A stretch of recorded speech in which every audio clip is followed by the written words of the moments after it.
A powerful king set out to conquer the world. The earth trembled with the dust of his army. The gleam of his spears challenged the sun, and the hearts of kings trembled at his name.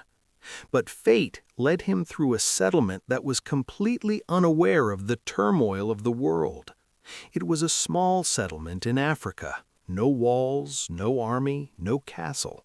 The people were simple, pure-hearted, and life was surprisingly peaceful. The inhabitants here were unfamiliar with the meaning of war.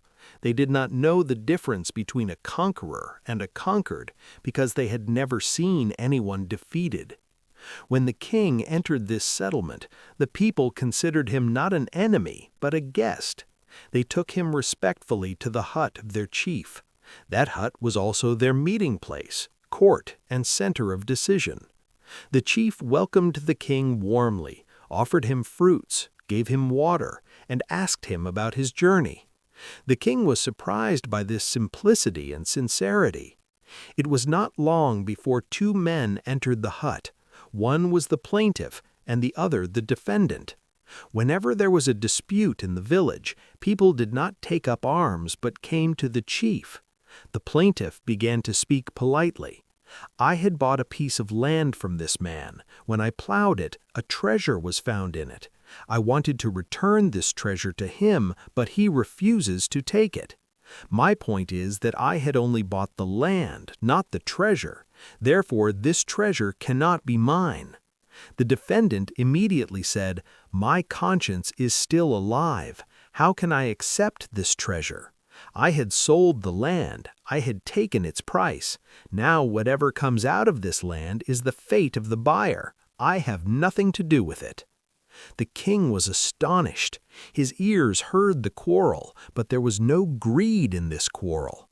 He saw the claim, but there was no greed in it. The chief remained silent for a while, then asked the plaintiff, "Do you have a son?" "Yes." Then he asked the defendant, "And do you have a daughter?" "Yes."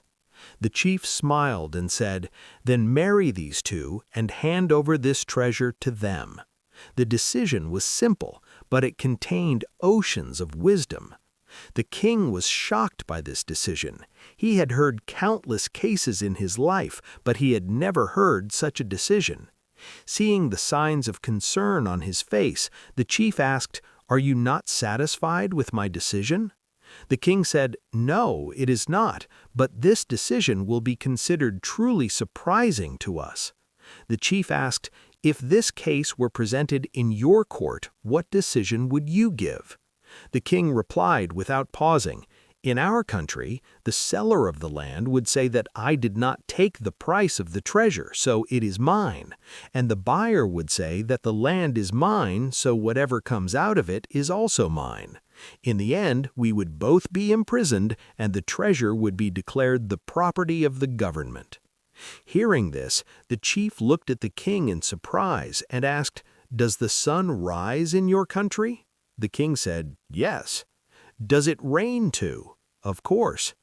"And the animals, grass-eating, speechless animals?" "Yes, there are countless." The chief took a deep breath and said slowly, "Now I understand. Perhaps it is because of these speechless animals that the sun rises and rains on this land of injustice. If justice were only for the powerful, the earth would have become barren long ago." For the king, these words were more powerful than the sword. For the first time he realized that real power is not treasure, but justice.